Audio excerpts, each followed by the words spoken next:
Buenas noches, amigos. Milenio 3 cumple 10 años. Han unido un buen puñado de corresponsales y amigos. Lo lógico, y repito lo honesto, es empezar con uno mismo en este 10º aniversario. Parece mentira. Hace 10 años, y no es casualidad, sabemos que no existe, comenzábamos en estos mismos micrófonos hablando de ovnis y pilotos y profesionales del aire español. Intervenía Iñaki Gabilondo y había diferentes profesionales que nos contaban sus observaciones. En su voz, a veces ya quebrada por el tiempo, la emoción, la sensación de que habían estado ante algo distinto, algo que les había proporcionado otra forma de ver las cosas. Muchas veces, incluso los pilotos más avezados, militares, civiles, no volvían a ser los mismos.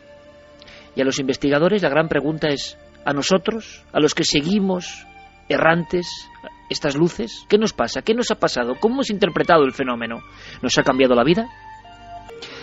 Yo solo puedo decir que un día de septiembre de 1997, regresando de las montañas de Gravandal, y en un vehículo, un Seat Toledo blanco, observamos en el lado izquierdo de la carretera lo que parecía ser un potente foco, una luminaria, en un lugar donde no había carretera, donde no había tendido eléctrico, donde no había caminos, donde no había nada, una especie de ladera en la zona más abrupta del corazón de Cantabria. Recuerdo como si fuese hoy la reacción instintiva, muy personal. Tanto Lorenzo como yo, en aquel momento jóvenes reporteros de la revista Enigmas, salimos cada uno por un lado. Santiago Camacho como Fernando Bustamante, agarrado al volante firmemente, se quedaron presenciando desde el vehículo. Y os aseguro, amigos, que en aquel instante preciso, aquello se apagó. Y se apagó como me han contado decenas de testigos, casi como algo que se disuelve, como la pantalla de un televisor antiguo cuando se marcha, parece que a otro mundo. Así, de esa forma, desapareció. Algo que parecía rotundo, simplemente ya no estaba. Y yo tengo que decirlo, no nos atrevimos a avanzar más. En ese instante había dos preocupaciones. Una, el objeto. Una, importante, porque podía estar tripulado, como han contado tantos testigos.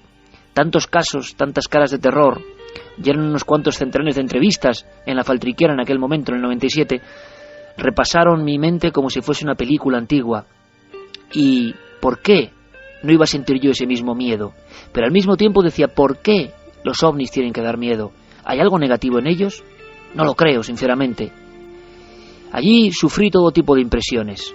La segunda preocupación era que las cámaras, el equipo de cámaras, había quedado en la parte trasera del coche, y temía como profesional contar esta historia y no tener la prueba gráfica. En aquellas dudas, quieto en mitad del matojo, a poca distancia de aquel fenómeno, yo sentí un miedo, tengo que confesarlo, y no me gusta confesarlo, como pocas veces en mi vida. Nunca he sentido el latido de algo parecido, era algo diferente. No sé bien describirlo, es lo inefable, no llegan las palabras, pero sé reencontrarme y reconectar con eso. Ha pasado mucho tiempo, 15 años, 15 largos años. En aquel instante, en las laderas de Gravandal, Milenio 3, y hablaros por la radio de todo esto era simplemente un sueño. Yo sabía que era importante, yo sabía que era una prueba, un momento. Ahora lo interpreto de forma distinta. Ahora quizá lamento no haberme acercado mucho más. Son recuerdos, historias que vienen a la mente, y muchos compañeros las van a compartir. Y con documentos de verdad creo que muy interesantes, sonidos inolvidables, repito. Abrimos líneas de contacto de inmediato, porque hoy es además clave daros pautas, pasos, mezclar la emotividad, el recuerdo, la nostalgia, las sensaciones, lo profundo de todo esto, con todo lo que ya estamos programando para Valladolid, Cúpula del Milenio, próximo día 9 de junio, día que creo que puede ser clave para muchas cosas. Carlos, compañero, buenas noches. Buenas noches, Iker, ¿qué tal? Pues bueno, recordando tantas cosas. Atentos por favor, amigos, a lo que viene ahora. Lo que yo he contado es una pura anécdota. Lo de Javier Sierra sí que os voy a dejar sin palabras. Abrimos líneas de contacto rápidamente e informamos de todo lo que está ocurriendo, Carlos, porque hoy además vamos a dar los resultados de esa encuesta que llevamos elaborando varias semanas, casi un mes, para saber justo antes de la noche del 9 de junio, alerta 2012, cómo está el patio a este nivel en España ahora mismo. Desde luego que sí, pueden seguir participando todos los oyentes en la la página web ikerjimenez.com, esas 2 encuestas que ya llevamos varias semanas abriendo, y por supuesto las vías de contacto ya están abiertas, milenio3 con número @cadenaser.com, nuestro correo electrónico, las frases de los oyentes en cadenaser.com y también las redes sociales, La Nave del Misterio en Facebook, en Twitter y en Google+. Y nada, pues a partir de ahora, por supuesto, ya nos pueden escribir todas las cosas que quieran nuestros oyentes. Además, gracias, sinceramente gracias, porque hemos recibido ya muchos mensajes, pues dándonos la enhorabuena por esos 10 años juntos, 10 años de emisión ininterrumpida. No ha habido un domingo sin Milenio 3, un domingo, voy a decir, un sábado, un viernes, un domingo en su época. No ha habido un fin de semana sin Milenio 3 durante una década en la cadena SER. Yo quiero agradecerlo a esta casa y sobre todo quiero agradecéroslo personalmente a todos vosotros. Sin vosotros nada de esto es posible. Sois vosotros y no nosotros los que nos habéis puesto ahí, con esta enorme responsabilidad, porque uno la siente como una mochila, aunque se emociona al mismo tiempo ante un evento como el de 9J que está a punto de llegar. Javier Sierra, compañero, buenas noches. Muy buenas noches, Iker. Imagino que también llegan recuerdos, llegan instantes, llegan viñetas del pasado que conforman el misterio más hondo del investigador OVNI. ¿Por qué demonios dedica su vida uno a perseguir algo tan a contracorriente, algo tan mal visto? ¿De dónde surge esa especie de vocación diferente a las demás? En ocasiones, el encuentro con lo que parece un OVNI, con lo que creemos que es un OVNI, con lo que sentimos que es un OVNI, lo que representa, es marcante, es tremendo, da impulso, da energía, da gasolina, es mucho más clave en nuestra vida de lo que pensamos. La clave hay que buscarla probablemente en la infancia de cada uno de nosotros, en esa época de la vida en la que todo nos parece maravilloso, nuevo, fresco. Y cuando nos atrevemos a salir a la calle en una noche como esta y no preocuparnos por lo que está aquí abajo, sino levantar la mirada, ver las estrellas, algo tan simple, un ejercicio tan sencillo como ese, pero a la vez darse cuenta de la enorme vastedad que hay ahí arriba y lo infinitamente pequeños que somos. Javier, yo creo que vamos a ir sin descanso. Estoy seguro que el día 9J va a ser un aluvión de información. Quiero que nos cuentes tu caso en 5 documentos sonoros que a mí, al escucharlos previamente, me han puesto los pelos de punta y casi me han hecho de verdad humedecer los ojos por todo lo que significa eso. Y sé que muchos amigos se van a sentir identificados. ¿Por qué? Porque siempre habláis vosotros, los testigos, las personas normales y corrientes, pero es hora de que nosotros, como decía antes, demos ese paso y digamos, también, ¿qué demonios? Basta ya de distancia, basta ya de frialdad.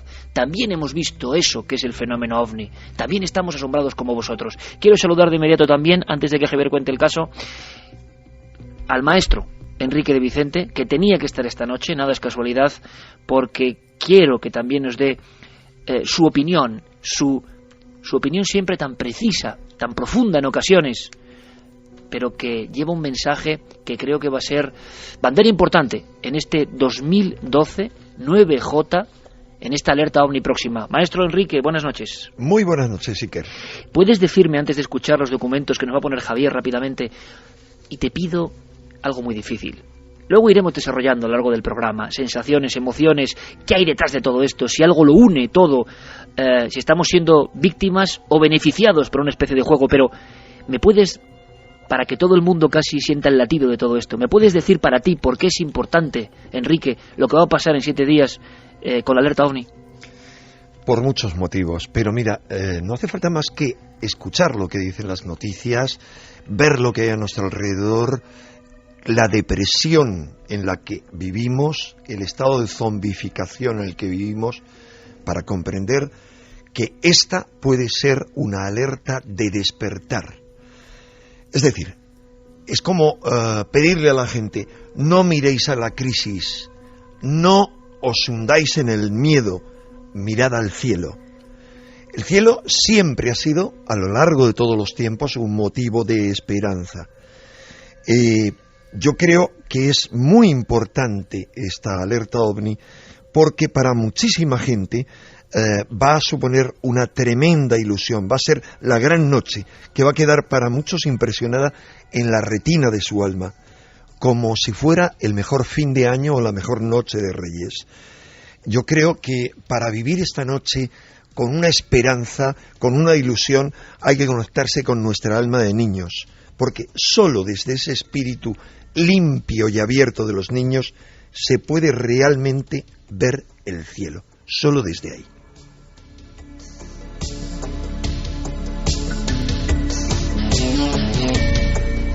Primera andanada, primeros titulares que van directamente al epicentro de la conciencia colectiva de Enrique de Vicente. Yo creo que es importante combinar hoy la casuística, la emoción, lo que nos ha ocurrido, lo que nos parece, nuestra incertidumbre, nuestra fascinación, con estos mensajes que creo que también representan algo muy importante, algo que se está moviendo, algo que nos lleva en ocasiones, como desde que conectamos con este misterio y no sabemos bien hacia dónde. Podéis intervenir en cualquier momento, por supuesto, amigos que estéis tanto en las redes sociales como a través de las vías convencionales, y nos marchamos con la música de Noel Calero. Le pido uno de esos fondos maravillosos a Noel de Jean-Michel Jarre para que se funda casi con las palabras de Javier. Javier, queremos, como decía, ir al impacto, que nos cuentes qué son estos sonidos que has recuperado, y te lo agradezco, de tu archivo, porque son todo esto del encuentro y el encontrarse con el misterio por parte de un investigador, de varios investigadores, pero además grabado con toda la emoción, con toda la fuerza de la voz humana.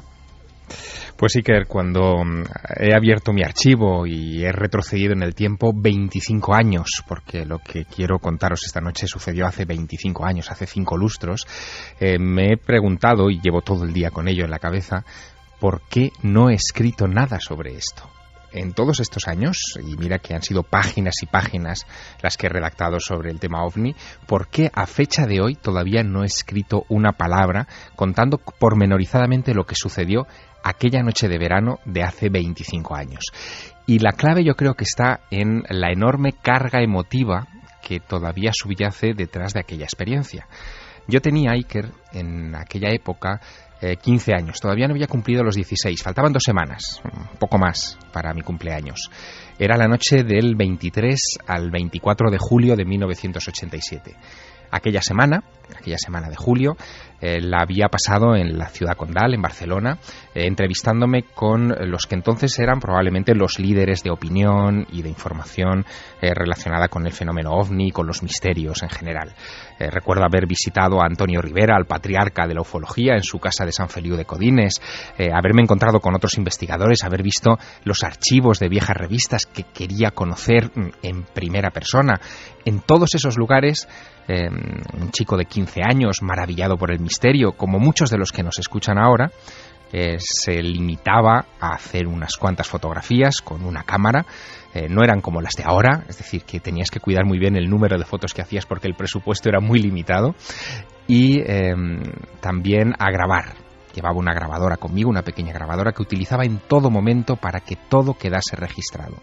Esas cintas, Iker, son las que he desempolvado estos días y de donde salen los documentos que escucharemos. Por favor, Javier, podemos ir casi como si fuese un pie de foto, pero un pie de sonido en este caso. Uh-huh. Sois 3 individuos en un coche, ¿no me equivoco?, ascendiendo hacia un lugar. Exactamente. Aquella noche, Manuel Carballal, un jovencísimo periodista, que estaba empezando también en estas cuestiones, Luis José Grífol, un perito mercantil, y yo decidimos subir a la montaña de Montserrat. Grífol llevaba ya años subiendo a la montaña de Montserrat, creyendo ver luces extrañas que le daban mensajes o que creía que transmitían alguna clase de información. Él hablaba en voz alta y cada vez que aparecía una de estas luces en el firmamento, creía que estaban de alguna manera subrayando sus palabras o confirmando sus palabras. Y en esa noche, a bordo de un Matras Inca, un viejo deportivo, empezamos el ascenso. Íbamos parando cada poco tiempo y en un momento dado nos apeamos del coche, nos quedamos bajo la bóveda celeste, maravillados por el espectáculo que se nos ofrecía, y comencé a pulsar el botón del rec, de la grabación de la grabadora. Y esto es uno de esos momentos de impresión, cuando ya llevábamos unos 40 o 45 minutos en la montaña y cuando empezaron a moverse estrellas sobre nuestra cabeza. Y que hayan estado cubriendo otro cuadrante del cielo que no sea por donde se han manifestado. ¡Mira, ahí arriba! ¿La habéis visto ahora? ¿La has visto tú? No. Aquí justo encima. Se acaba de ver aquí encima. Bueno, no dejéis, aquí desde luego es muy peligroso el no mirar al cielo. No, estamos mirando al cielo. Bien, pues, en otros cuadrantes. Bien, sí. Pues ahora los tenemos aquí encima. O sea, os lo digo, estáis grabándolo, habrá gente que lo dirá por la radio esto.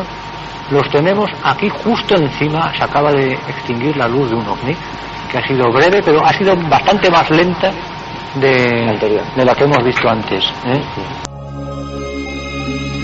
Javier, primer susto de la noche, primer impacto, estáis los tres mirando al cielo en un lugar que es emblemático en esta historia tan extraña de los supuestos contactos previacito, avistamientos de Luis José Grífol, pero esos sustos grabados con la fuerza que tiene, con esa especie de... Bueno, estoy seguro que parte de la audiencia ha dado un brinco, ¿no? Estábamos casi viendo el objeto en tiempo real, retrocediendo en las manillas del reloj, pero esos sustos fueron continuando, incrementándose, increciendo a lo largo de la noche. Fueron muchos. Es que aquella noche, como te decía, las estrellas empezaron a moverse. Al principio ni Manuel ni yo las veíamos. Los primeros momentos eran tan fugaces que aquellas lágrimas que se desplazaban en el cielo, aquella especie de meteoritos, porque es lo que parecía desde tierra, pues se desvanecían en medio de la noche antes de que nosotros pudiéramos girar siquiera la cabeza, ¿no? Nos dirigíamos hacia la pared de los diablos, que es un farallón de roca, una caída de casi 200 metros en vertical en la vertiente norte de la montaña de Montserrat. Frente a esa pared de los diablos hay una explanada grande en una curva donde, en fin, aparcamos con el Matrasinca y continuamos charlando. Se veían al fondo, en el horizonte, las luces de algún pueblo de alrededor, en el fondo casi el perfil del Mediterráneo y de la ciudad de Barcelona. La noche era muy despejada, muy clara, cálida, se estaba bien allá afuera. Y en un momento determinado, Grífol, que nos está contando sus experiencias, él sube a la montaña de Montserrat desde 1977 ininterrumpidamente para ver esas luces, nos estaba contando su experiencia y nos cuenta cómo le impactó la película Encuentros en la tercera fase de Steven Spielberg, donde en una de las escenas cumbres de esa joya del séptimo arte, antes del contacto con los extraterrestres, también parece que se mueven las estrellas en el cielo. Seguro que muchos recuerdan esa escena clásica. Bueno, pues hablando de esa película, Grífol nos cuenta esto. Cuando yo estuve dando una serie de razones, tales como que si de esa película, por ejemplo, los trazos tan largos, tensos, en formación de A3, sobre la montaña del Diablo de Wyoming, que de otra parte es en nombre análogo a esta que tenemos aquí delante, que esto se llama la pared de los diablos, pues que eso es tan análogo a lo de la película citada, pues es de su... Y además que fue confirmado aquí de una forma tremenda, porque se vio el 14 de julio de hace 2 años como un neón gigantesco de 5 kilómetros. Ahora sí. Ahora está quedando grabado. Y además en coincidencia con lo que estoy... ¿Lo has visto tú? Me ha parecido... Ahora sí lo cambiando, que ya no sé cuál. Bueno, y además largo, ha recorrido un palmo y pico. Sí, pues miremos todos al mismo punto, porque es la manera. Allí. Sí, exacto. Debajo de la Vía Láctea. Sí.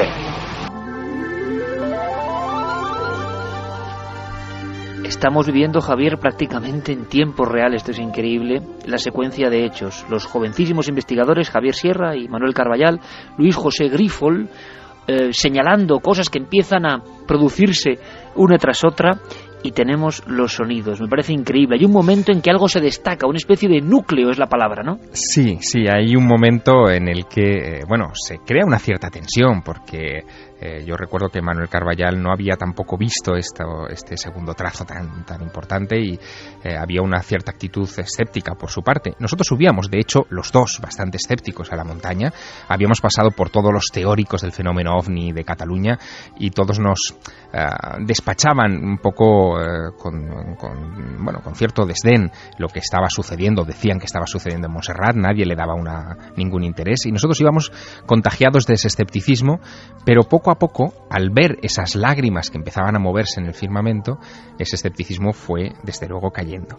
Y es verdad lo que dices, en un momento determinado Grífol está muy emocionado, se le nota ya como pletórico, él sabe que algo está ocurriendo efectivamente, nosotros lo veíamos todavía con cierta sorpresa, vemos relámpagos a nuestro alrededor muy extraños en el horizonte, me parece estar viéndolos, no había nubes, no había truenos, no había nada, pero veíamos esos fogonazos a nuestro alrededor, el aire parecía que estaba cargado eléctricamente. Y de repente, él nos describe su estado de ánimo y la situación en estos términos. Es decir, a mí me parece seguimos viendo luz, pero constante, ¿verdad? Que es así, estrellante, y desde un foco, desde un núcleo, ¿verdad? Y yo recomiendo que no perdamos la atención ni de la franja esta que tenemos aquí arriba, ni de donde procede la luz esa, que es un poco como reostática, ¿eh? ¿Es así? Sí, además incide. Ahora mismo, sí. Una especie de relámpago. Sí, un relámpago, pero que procede de un núcleo. Y no es, sí, no se dispersa al tuntún como suelen ser las de los relámpagos dentro de las nubes, ¿verdad? Hay constancia en eso. Hay constancia, sí. Bien, pues sigamos tranquilos. A mí la tranquilidad también me la da que estéis vosotros aquí. Cuando uno está solo, pues impresiona más. El ambiente se estaba cargando, Iker, como te puedes imaginar. Nosotros estábamos contagiados un poco de esa expectación, seguíamos charlando. Era noche, no había luna. Las estrellas brillaban mucho sobre nuestra cabeza. Teníamos, en fin, toda la madrugada por delante si pretendíamos estar allí de observación. Y en un momento determinado, claro, recordamos, como buenos aficionados que éramos al tema de los ovnis, las primeras alertas ovni, las salidas, digamos, arropadas por la radio de Antonio José Alés y de tantos otros, en esas vigilias de vigilancia del cielo. Y bueno, hablamos de este asunto, de las alertas ovni precisamente, y esto es lo que pasó cuando hablábamos de ello. ¿Las alertas ovni son provechosas? Pues pienso que sí, en la medida en que se tratan de hacer de una forma honesta y que sirven pues para iniciar a personas en la observación del cielo y para constatar lo que se ha dado en verse por quienes actúan, como allá, ahora se ha visto, por quienes actúan. Aquí a nuestra derecha se ha visto estas señales. Y siguen siendo los relámpagos los que nos sorprenden también, sí. Sin truenos, por cierto. Y sin nube alguna. Y todo se precipita hacia un momento absolutamente mágico. Parece que algo está a punto de ocurrir, parece que esos tres testigos están en el abismo, justo en el límite de contemplar algo que cambiará sus vidas. Y ese documento está grabado, Javier. Sí, está grabado. La grabadora, desde luego, no dejó de rodar en ninguno de los minutos que estuvimos allá arriba, pero la sensación que yo iba teniendo en ese momento, cuando ya llevábamos, en fin, bastante tiempo en la montaña, era de absoluta soledad. No pasaban coches por la carretera, era ya la medianoche, acababa de pasar la medianoche, estábamos ya en el 24 de julio de 1987 y de verdad la sensación que tenía cada vez mayor era la de aislamiento, la de soledad. Y pasados 3 minutos de la medianoche sí que puedo decirte que vi algo que cambió mi vida. Vamos a hacer algo, Javier. Como sabes que es sagrado y además es una cosa que se te ocurrió a ti, que son las noticias en la cadena SER, y sabes que eso es, inexcusable, vamos a casi a respirar hondo, vamos a ir planificando cosas de la alerta OVNI, vamos a ir sabiendo lo que ha pasado en el mundo, todos, sinceramente, con el corazón en un puño, porque ¿qué vivió Javier Sierra? ¿Qué se grabó? ¿Cómo serán las voces? ¿Por qué ha sido tan importante? Es importante también en la vida de otros investigadores OVNI. Los OVNIs o la inteligencia que hay detrás nos dan de vez en cuando señales para seguir divulgando, esforzándonos. En fin, al regreso, después del boletín de las noticias del misterio, obligado, como siempre aquí en la cadena SER, a que todos tengáis la información al minuto, Javier nos va a contar qué pasó. Enrique también, su propio caso, por supuesto, su perspectiva, pero sobre todo vais a poder vivirlo, vais a poder escucharlo. Ahora, noticias en la SER. Esta semana, Neil Armstrong, el primer hombre que pisó la Luna, ha concedido, después de muchos años, una entrevista a una televisión australiana donde asegura que el alunizaje no era seguro. Debo decir que pensaba que teníamos un 99% de posibilidades de regresar a salvo a la Tierra, pero solo un 50% de posibilidades de hacer un alunizaje exitoso en el primer intento. Había muchas cosas desconocidas sobre ello y que no habían sido demostradas todavía. Armstrong ha dicho que todo lo que se conocía sobre la Luna en el año 1969 no había sido demostrado. El calor de la superficie lunar podía afectar a nuestro sistema, por lo que teníamos que tener cuidado. Podíamos tener problemas térmicos que, si empeoraban, no obligaban a tener que despegar inmediatamente y salir de allí, pero todo funcionó de forma correcta. Esto preocupaba, pero como todo parecía ir satisfactoriamente, decidimos permanecer en la superficie más tiempo. El astronauta estadounidense ha señalado que se toma a broma a quien dice que no estuvo en la Luna. A la gente le encantan las teorías conspiranoicas, son muy atractivas, pero nunca me han preocupado porque sé que algún día alguien volará de nuevo y recogerá la cámara que yo dejé.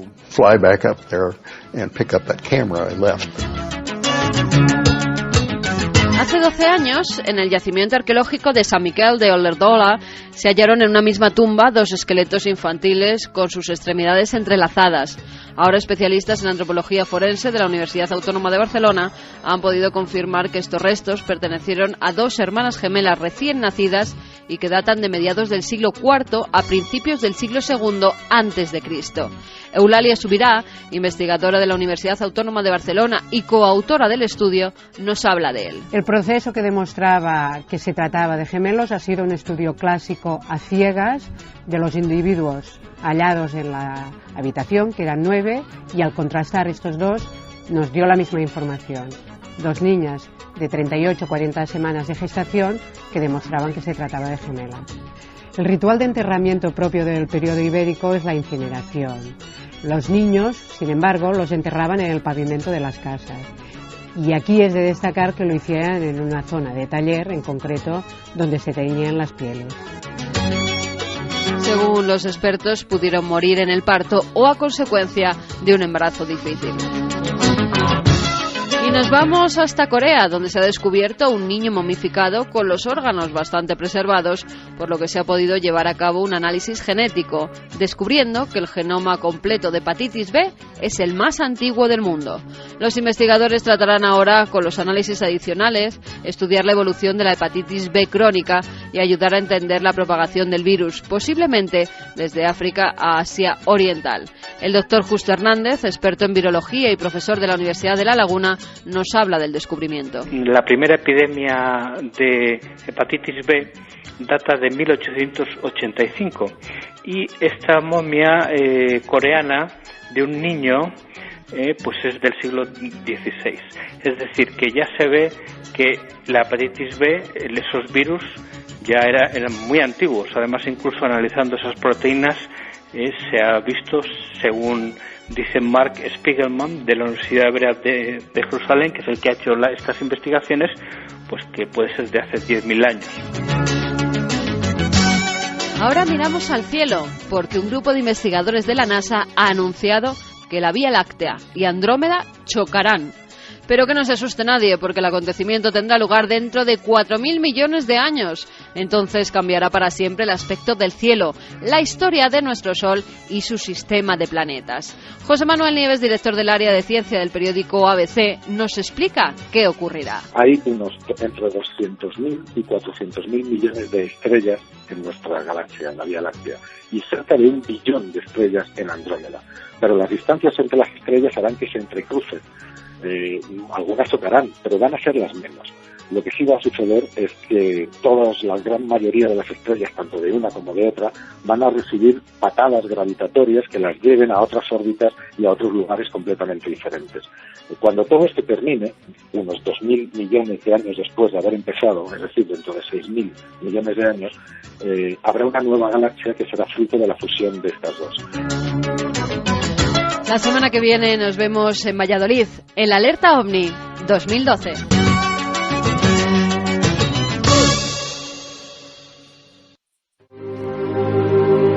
Diez años después de la tragedia del Prestige en la costa gallega, cadenaser.com te trae en exclusiva el documental Marea Blanca, de Isabel Coixet y Coronita Save the Beach. Sé el primero en descargarte este homenaje a las miles de personas que lo dejaron todo para salvar la costa gallega. Entra en cadenaser.com y podrás conseguir en exclusiva este emocionante testimonio.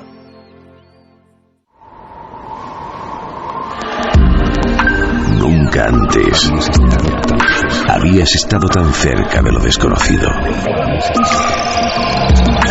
Milenio 3. Cadena SER. Próximo sábado, 9 de junio, Cúpula del Milenio junto al Pisuerga, corazón de Valladolid. Nos dicen muchas personas que quieren conseguir entradas, siempre gratuitas, para esa emisión. Iremos dando datos a lo largo de la noche. Guillermo León en ikerjiménez.com, ya sabéis, la web también de este programa, tiene todos los datos hasta el minuto concreto de todo lo que está ocurriendo en tiempo real.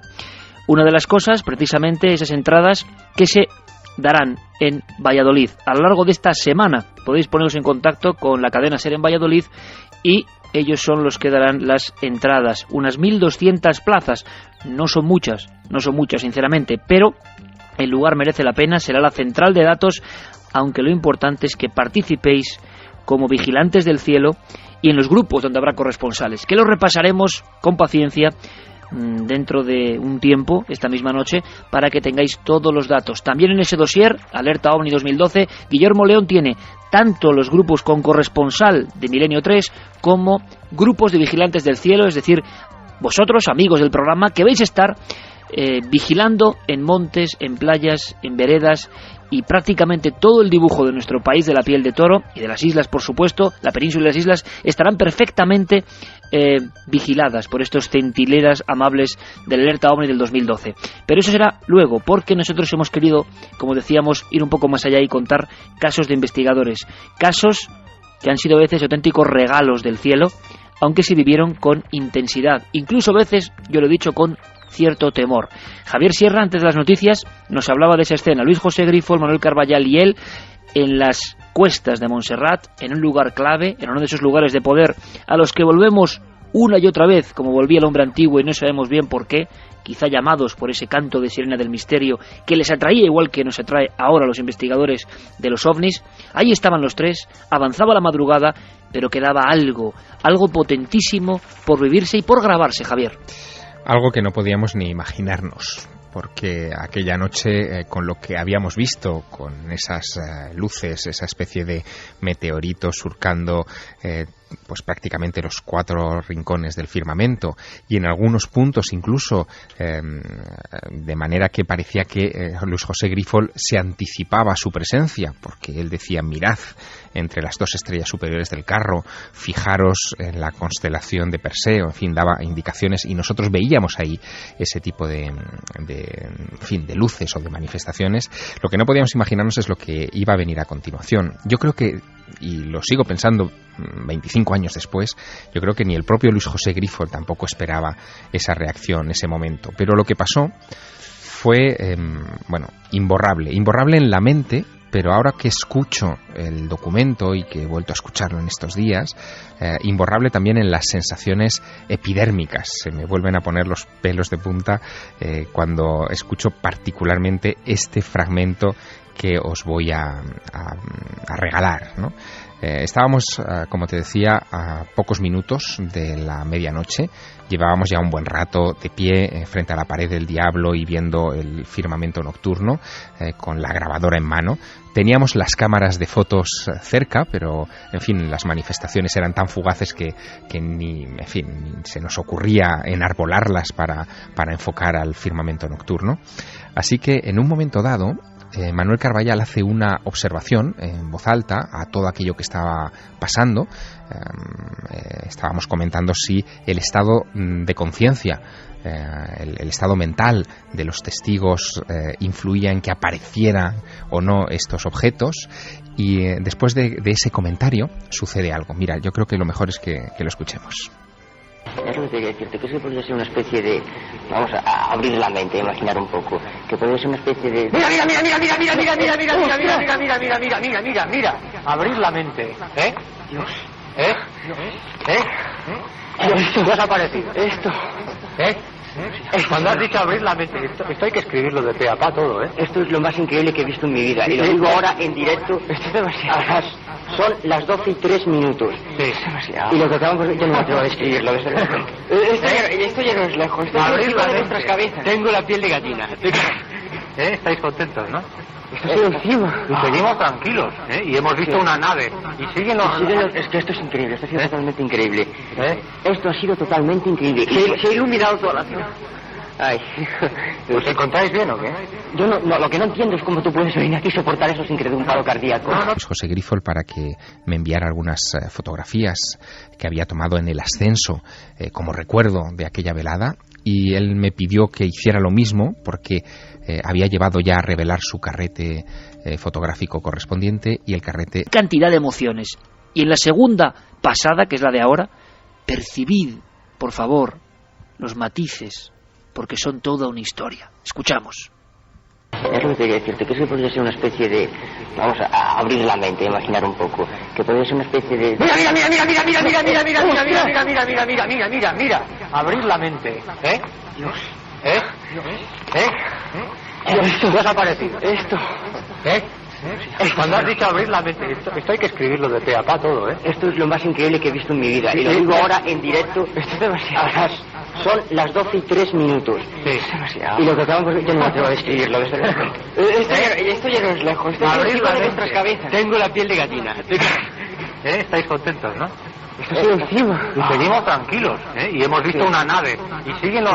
Es que esto es increíble, esto ha sido totalmente increíble. Esto ha sido totalmente increíble. Se ha iluminado toda la zona. Ay. ¿Os encontráis bien o qué? Yo no, lo que no entiendo es cómo tú puedes venir aquí y soportar eso sin que te dé un paro cardíaco. No tengáis miedo, No, miedo no, asombro. Imagino que en la mente de Javier Sierra eran muchos recuerdos, muchas sensaciones, pero qué interesante lo que dice Enrique, de la reinterpretación por parte del propio testigo, el que niega incluso la propia evidencia o que se amolda a la lógica. Pasa a muchos testigos esto, y otros que sin embargo han quedado tan impregnados, tan emocionados, el componente psíquico ha sido tan fuerte, el deslumbre, la sensación casi de hilar esto con una experiencia mística.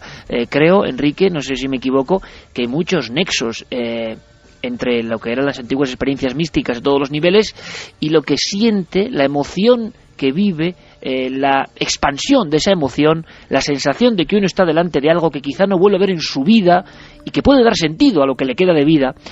Hay una especie como de clip, ¿no?, que une ambos acontecimientos.